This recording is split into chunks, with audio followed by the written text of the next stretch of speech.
എന്തുണ്ടായി? പരസ്പരം ഒരു യോജിപ്പിലേക്കെത്തി, അഹദ് ഉടമ്പടിയിലേക്കെത്തി. അതെന്തായിരുന്നു? ഇത്ര വർഷം നമ്മുടെ ഇടയിൽ യുദ്ധം വേണ്ട, പാടില്ല പരസ്പരം എന്നും കുറേ നീണ്ട പട്ടികയാണത്. ആ സംഭവം നടന്നപ്പോൾ സഹാബാക്കൾക്ക് പ്രയാസമുണ്ടായി. എന്ത്? ഇപ്പോൾ നാം യുദ്ധം ചെയ്യാൻ വേണ്ടി, നാം ഉംറ ചെയ്യാൻ വേണ്ടി വന്നു, ഉംറ ചെയ്യാനും പറ്റിയില്ല, യുദ്ധം വേണ്ടാന്നുമാണ് പ്രശ്നം. ഇപ്പോൾ തീരുമാനത്തിലേക്ക് എത്തിയത് യുദ്ധം വേണ്ട, പിന്നെയോ മദീനയിലേക്ക് മടങ്ങിപ്പോകണം, ഉംറ ക്യാൻസലാക്കിയും വേണം. യുദ്ധം ചെയ്യാനാണെങ്കിലോ യുദ്ധത്തിനുള്ള സാമഗ്രികളും ആയുധങ്ങളും ഇല്ലാത്ത രൂപത്തിൽ റസൂലുമായിട്ട് അവിടെ എന്ത് നടന്നിട്ടുണ്ട്? ബയ്യത്ത് നടന്നിട്ടുണ്ട്. ആ ബയ്യത്തിൻ്റെ പേരെന്താണ്? ബയ്യത്തുൽ റിദ്വാൻ. ബയ്യത്തുൽ റിദ്വാൻ അവിടെ നടന്നിട്ടുണ്ട്. താനും 1400 പരം സഹാബാക്കളുമായിട്ട് റസൂൽ ബയ്യത്ത് നടത്തിയിട്ടുണ്ട്. ഷജറയുടെ വൃക്ഷത്തിന് താഴെ ഇരുന്നിട്ട്. ഇതൊക്കെ നടന്നിട്ടും റസൂൽ കൽപ്പിച്ചു സഹാബാക്കളോട്, ഇപ്പോൾ തീരുമാനം വേണ്ട, ഇപ്രാവശ്യം ഉംറ വേണ്ട, ഇപ്പോൾ ഇത് പോരാട്ടം, മദീനയിലേക്ക് മടങ്ങിപ്പോകണം. ഉംറയോ നീയത്ത് വന്നതല്ലേ, അപ്പോഴോ ഉംറ ക്യാൻസലാക്കണം. എങ്ങനെയാണത്? നിങ്ങളെല്ലാവരും അറക്കാൻ വേണ്ടി കൊണ്ടുവന്നത് അറക്കുക. ഇന്നുവരേക്കും നമുക്ക് സുന്നത്തായിട്ട് അറക്കാം ഉംറ ചെയ്യുമ്പോൾ, സുന്നത്തായിട്ട് അറക്കാം ഉംറ ചെയ്യുമ്പോൾ. ഉംറയ്ക്ക് സുന്നത്താണ്, ഹജ്ജ് അനുസരിച്ചിട്ടാണ്. പലരും അത് വിറ്റാക്കാറില്ല. നിർബന്ധ ഭാഗമല്ല, സുന്നത്തായിട്ട് നാം ഉംറ ചെയ്യുമ്പോൾ അള്ളാഹ്ക്ക് വേണ്ടി അറക്കാം. കാരണം അള്ളാഹ്ക്ക് വേണ്ടി അറക്കുക എന്നത് അള്ളാഹ്ക്ക് ഇഷ്ടമാണ്. അള്ളാഹ്ക്ക് വേണ്ടി മാത്രം, അള്ളാഹ്ക്ക് വേണ്ടി അറുത്ത് വിതരണം ചെയ്യുക, അള്ളാഹ്ക്ക് വേണ്ടി അറുത്തുക. ഇബ്രാഹിം നബി അലൈഹിസ്സലാം മകനെ അള്ളാഹിൻ്റെ കൽപ്പന അനുസരിച്ചിട്ട് അറക്കാൻ പോയത് സ്മരിക്കാൻ അത് ഇഷ്ടമാണ് റസൂലിന്. അതുകൊണ്ട് റസൂൽ അവിടെ നിന്ന് സഹാബാക്കളോട് അറക്കാൻ പറഞ്ഞു, തലമുടി കളയാനും പറഞ്ഞു. ഒരു പ്രാവശ്യം പറഞ്ഞു, 2 പ്രാവശ്യം പറഞ്ഞു, 3 പ്രാവശ്യം പറഞ്ഞു. ആരും എണീക്കുന്നതാണെന്നില്ല, ആരും എണീച്ചില്ല, ആരും ഉണർന്നില്ല, ആരും അനങ്ങുന്നില്ല സഹാബാക്കൾ. എന്താ? റസൂലുള്ളാഹിൻ്റെ വാക്ക് അവഗണിക്കല്ല, പിന്നെയോ സഹാബാക്കൾക്ക് പ്രതീക്ഷ. കാരണം ഹൃദയത്തിൽ ഇങ്ങനെ പൊങ്ങി വരുന്ന ആ പ്രയാസമുണ്ടല്ലോ. അവർ മക്കക്കാരല്ലേ, ഖുറൈശികളല്ലേ, അറബികളല്ലേ, അവരെ നാട്ടുകാരല്ലേ, അവരെ നാട്ടിൽ കിടക്കാൻ വിടാത്തത് സഹിക്കാൻ പറ്റുമോ? എല്ലാവരും അവിടെ ഹൃദയം തളച്ചിരിക്കുകയാണ്. എന്തുകൊണ്ട്? ദുഃഖം കൊണ്ടും പ്രയാസം കൊണ്ടും. അതുകൊണ്ട് സഹാബാക്കളൊക്കെ വേറെ വല്ല നിയമങ്ങൾ വരുമോ എന്ന പ്രതീക്ഷയോ, വേറെ വല്ല നിയമങ്ങൾ വരുമോ എന്നുള്ള പ്രതീക്ഷയോ, അല്ലെങ്കിൽ ഈ പറയുന്ന റസൂലുള്ളാഹിൻ്റെ ഗവേഷണമായിരിക്കാൻ സാധ്യതയുണ്ട്, ഒരുപക്ഷേ വഹി വേറെ ഇറങ്ങാൻ സാധ്യതയുണ്ട് എന്നൊക്കെ വിചാരിച്ചിട്ടായിരിക്കും സഹാബാക്കൾ മൗനം ദേശിച്ചു. റസൂലിന് ദേഷ്യമെന്ന് റസൂൽ ടെൻറ്റിൽ കടന്നു. ഇതൊക്കെ സഹിഹായ ഹദീസാണ് നിങ്ങൾ കേൾക്കുന്നത്, കഥയൊന്നുമല്ല, ചരിത്രമല്ല, ഹദീസിൻ്റെ ഗ്രന്ഥങ്ങളിലുള്ളതാണ്, നാം പഠിച്ചതാണ്, കേട്ടതാണ്. ഞാനിത് പറയുന്നത് പരിപൂർണതയ്ക്ക് വേണ്ടിയാണ് വിഷയത്തിൻ്റെ.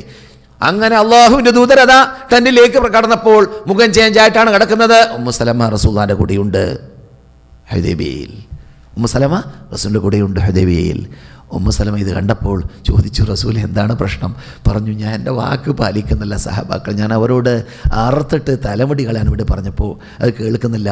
റസൂലിനോട് ഉമ്മു സലമ പറഞ്ഞു, ദൂതരെ നിങ്ങളൊരു കാര്യം ചെയ്യ്, നിങ്ങൾ അറക്കാൻ വേണ്ടി കൊണ്ടുവന്നതായ ഉമ്മു സലമ റസൂലുള്ളാഹിയോട് പറഞ്ഞു, റസൂലേ നിങ്ങളൊരു കാര്യം ചെയ്യൂ, നിങ്ങൾ അറക്കാൻ വേണ്ടി കൊണ്ടുവന്ന് നിങ്ങൾ അവരുടെ മുമ്പിൽ വെച്ചിട്ട് ആദ്യം അറക്കുക, എന്നിട്ട് നിങ്ങൾ തലമുടി കളയുക, അപ്പോൾ അത് ചെയ്തോളൂ.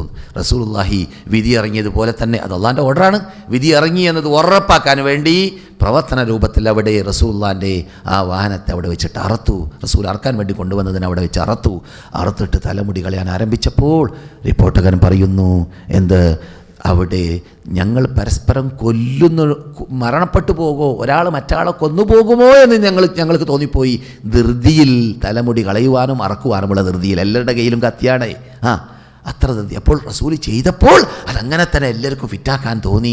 ചെയ്യാതെ പറഞ്ഞപ്പോൾ അവർക്ക് ഇനിയും വല്ല വഹിയും വരുന്നുണ്ടെങ്കിലോ എന്ന് വിചാരിച്ചിട്ട് അവർ പ്രതീക്ഷിച്ച് പോയതായിരുന്നു. പക്ഷെ അവിടെ ആരുടെ ബുദ്ധിയാണ് മികച്ചു കണ്ടത്?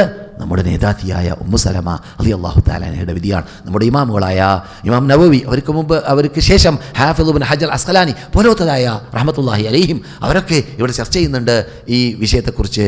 മശ്വറ നടത്താൻ അർഹപ്പെട്ട വിഷയത്തിൽ സ്ത്രീകളോട് എന്ന കാര്യത്തിൽ.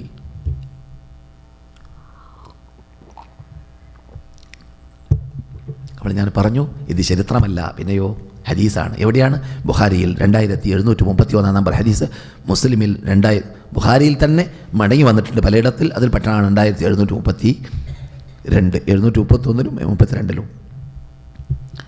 അതെ സഹോദരന്മാരെ, സഹോദരികളെ, അതുപോലെ തന്നെ അവരുടെ മെമ്പർമാർ, അവരുടെ കുടുംബ മെമ്പർമാരിൽ നിന്നിട്ട് പലരെയും സന്മാർഗത്തിൽ നയിക്കാൻ അവർ പങ്കാളിയായിട്ടുണ്ട്. നാമും അങ്ങനെ പങ്കാളിയാവാൻ വേണ്ടി പരിശ്രമിക്കണം. നമ്മുടെ ബാധ്യതയാണ്. നാം മാത്രം മദീനയിൽ വന്നിട്ട് ക്ലാസ്സൊക്കെ കേട്ടിട്ട് തൗഹീദൊക്കെ മനസ്സിലാക്കി അനാചാരം പാടില്ല, തോന്നിവാസം പാടില്ല, സന്തൽ പോക്ക് പാടില്ല, ആനപ്പോക്ക് പാടില്ല, പൂരങ്ങൾ പാടില്ല, അനിസ്ലാമിക നേർച്ചകൾ പാടില്ല, അമുസ്ലിങ്ങളുമായിട്ട് ലയനമോ ബന്ധമോ ഒന്നും തന്നെ മൈത്രിയോ ഇസ്ലാമിൽ ഇല്ല, അത് പാടില്ല, അപ്പേരിൽ ഓണം പാടില്ല, അപ്പേരിൽ ക്രിസ്തുമസ് പാടില്ല. ഇതൊക്കെ നാം ഇവിടുന്ന് പഠിച്ച് തൗഹീദ് കയറി സുന്നത്തും ഫർദും എല്ലാം നിസ്കരിക്കാൻ ആരംഭിച്ച് ഇസ്ലാമിക പർദ്ദകൾ പരിപൂർണമായി ധരിക്കണമെന്ന നിർബന്ധത്തിലേക്ക് നമ്മുടെ സഹോദരിമാരൊക്കെ എത്തി. ഇതൊക്കെ ആയി കഴിഞ്ഞാൽ നമുക്ക് നിർബന്ധമുണ്ടാവേണ്ടത് നമ്മുടെ കുടുംബ മെമ്പർമാരെ നന്നാക്കണം എന്നതാണ്.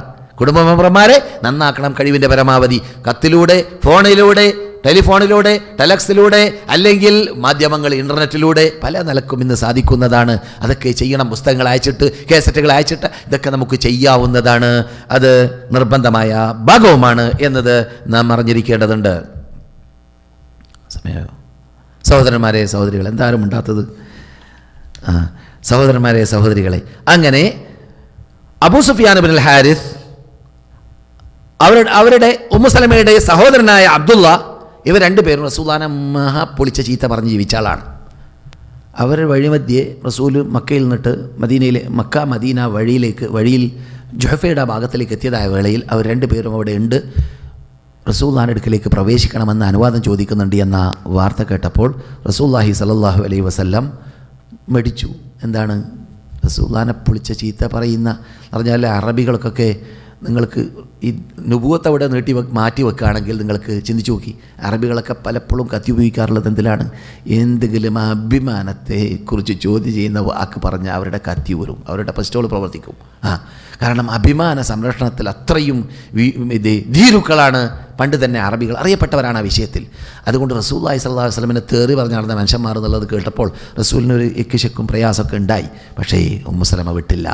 ഉമ്മു സലമ റളിയല്ലാഹു തആല റസൂലുള്ളാഹിന്റെ ഭാര്യ നമ്മുടെ ഉമ്മ പറഞ്ഞു, നിങ്ങളുടെ ആമാവിൻ്റെ, നിങ്ങളുടെ കുടുംബ മെമ്പർമാർ, എൻ്റെ കുടുംബ മെമ്പർമാർ നിങ്ങളുടെയും കുടുംബ മെമ്പർമാർ ആണ് തന്നെയാണ്, അല്ലെങ്കിൽ തന്നെ അവർ ഖുറൈശികളാണ്.